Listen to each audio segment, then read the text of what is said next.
2000, our nation's population increased from 166 million to 276 million. If you took the patient per capita ratio that existed in 1955 and extrapolated it on the basis of the new population, you'd expect to find 930,000 patients in state mental hospitals. But there are fewer than 55,000 in them today. Where are the others? Nearly 300,000 are in jails and prisons. Another 500,000 are on court-ordered probation. The largest public mental health facility in America is not a hospital. It's the Los Angeles County Jail. On any given day, it houses 3,000 mentally disturbed inmates. These statistics gave me an idea, but before I pursued it, I wanted to talk with Mike. I'm thinking about writing a book about the criminalization of the mentally ill, I told him. Okay, he replied. Mike, I want to make certain you understand what I'm going to do. I want to write about you and how you got into trouble with the law. Do you think people will want to read that? He sounded surprised. It would be more than just your story. I outlined my plan. I would write about his mental breakdown and how it had led to his being arrested. But I'd fold his personal story into a much larger one, an examination of the mental health system in America today. In order to do this, I'd find a jail in a major city far away from where Mike had been arrested, and I'd spend time inside its cell blocks observing mentally ill prisoners. I'd select individual inmates to shadow, monitor their criminal cases through the courts, and follow them into the community. I'd interview correctional officers, public defenders, prosecutors, judges, mental health care professionals, and the police. I'd talk to parents, siblings, and spouses. I'd consult historians about how the mentally ill have been treated over the decades and centuries, and I'd question the civil rights lawyers who fought to pass laws to protect them. I'd meet with legislators and state hospital administrators. But my main focus would always be on the jail and the prisoners there. I'd use it as a microcosm. It would serve as my hub, much like the center of an old Western wagon wheel. The inmates whose lives I would chronicle would be the spokes jutting out from it. Could I be objective? Probably not. I'm a father first, a journalist second. But I could be honest and thorough and relentless.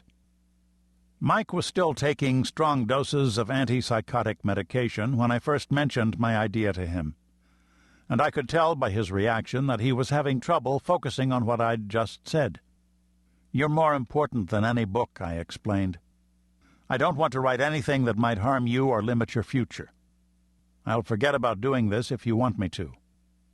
He didn't seem to understand how a book might hurt him, so I explained that writing about his illness could stigmatize him. I'm not interested in making you a poster child for mental illness. He was quiet for several moments and then said, If a book will help other people understand what it's like to get sick and be arrested, then do it. Are you sure? If it helps someone else, yes. We talked about using his name. To my surprise, he wanted me to print it. You've got to be honest, he said. But I was still hesitant. We compromised by agreeing to use his middle name. It would be a thin veil. I was still nervous that Mike might not really understand the impact of what I was proposing. I couldn't predict what might happen in the future, 5, 10 years from now, after I outed him in this book. Dad, he said, tell my story. I'll let you read it. You can go over the parts about you. No, I don't want to do that, he replied firmly. I trust you to tell the truth. This book tells 2 stories. The first is Mike's. The second describes what I learned during a year-long investigation inside the Miami-Dade County Jail in Miami, Florida, a city that's home to a larger percentage of mentally ill residents than any other major metropolitan area in America. I was given the complete run of the jail, its inmates and employees, with no restrictions. Although the portrait that follows was taken from a single jail, it could just as easily have been a snapshot of any community in America. For privacy reasons, I have used pseudonyms to identify most of the inmates. The exceptions are my son and prisoners whose cases have already been heavily publicized. All the characters in this book are real, and I have not changed any other facts about them. Their voices, and those of all the other people in this book, lawyers, law enforcement officials, doctors, social workers, family, who are attempting to thread their way through the mental health maze in America, are reported accurately. There have been many books by professionals and journalists writing from the outside looking in. There have been many books by patients and inmates writing from the inside looking out. This book attempts to do both. If you belong to any of the groups mentioned above, I hope the book provides some extra light and clarity to the situations you face every day. If you do not, I hope it will inspire you to action, for the stories told here in this day and age are extraordinary and worthy of your attention. If it could happen to my family, it could happen to yours. Chapter 1. Mike's Story 1. "How would you feel, Dad," Mike asked, "if someone you loved killed himself?" It was not a threat delivered in anger. Rather, my son's voice was tired. I was speeding south along Interstate 95, driving from New York City to Virginia. We were a couple of miles north of Baltimore. For the past few hours I had been begging Mike to take Zyprexa, a medicine prescribed for mental disorders. "Pills are poison," Mike snapped. "Doctors don't know what they're talking about. I just think differently." I had first learned that he was slipping earlier that morning. "Something's wrong," his older brother had telephoned from Manhattan to tell me.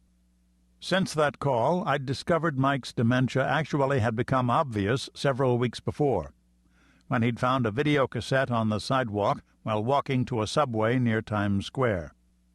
It was Oliver Stone's movie Heaven and Earth, a gut-wrenching account by a Vietnamese woman about the fighting there and its aftermath. Mike had watched it 3 times, and he had become convinced it contained a secret message aimed at him. "As soon as you see it, everything will make sense," he told me. "You'll see." I pressed harder on the gas pedal and again suggested he take a Zyprexa tablet. "Okay," he finally declared. "I'll take your damn pill." But he paused just before he slipped the tablet into his mouth. "Please, God," I silently prayed, "swallow it." As I watched, he took a gulp of water from a plastic bottle that I'd given him, but when he wiped his lips dry with his sleeve, I noticed his hand drop down next to the car seat, and he shook it. Was that the pill? "No one dies unless God wants him dead," he announced. "Did Patty's first husband choose to die?" I asked. Patty was my wife, his stepmother. Her first husband had died from cancer, making her a widow with 4 children. My question annoyed him, so he ignored me. For several moments, neither of us spoke. And then, suddenly, his thoughts came in rapid fire, bouncing from topic to topic without any apparent connection. God, capitalism, Satan, comic books, sex, spontaneous laughter.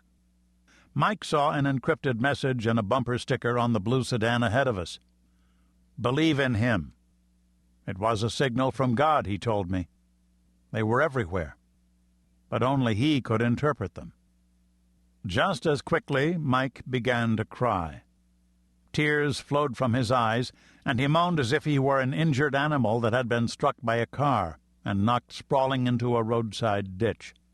The last time I'd seen him in such agony was when he was 5 years old and he got smacked in the head with a stick while playing with friends. The 1-inch gash in his scalp had turned his silky blonde hair crimson and sent him screaming to find me. Now he was 23.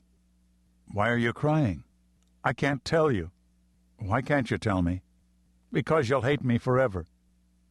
Patty had already alerted the emergency room at Inova Fairfax Hospital, near where we lived. It was where we'd gone when he'd suffered his first psychotic episode.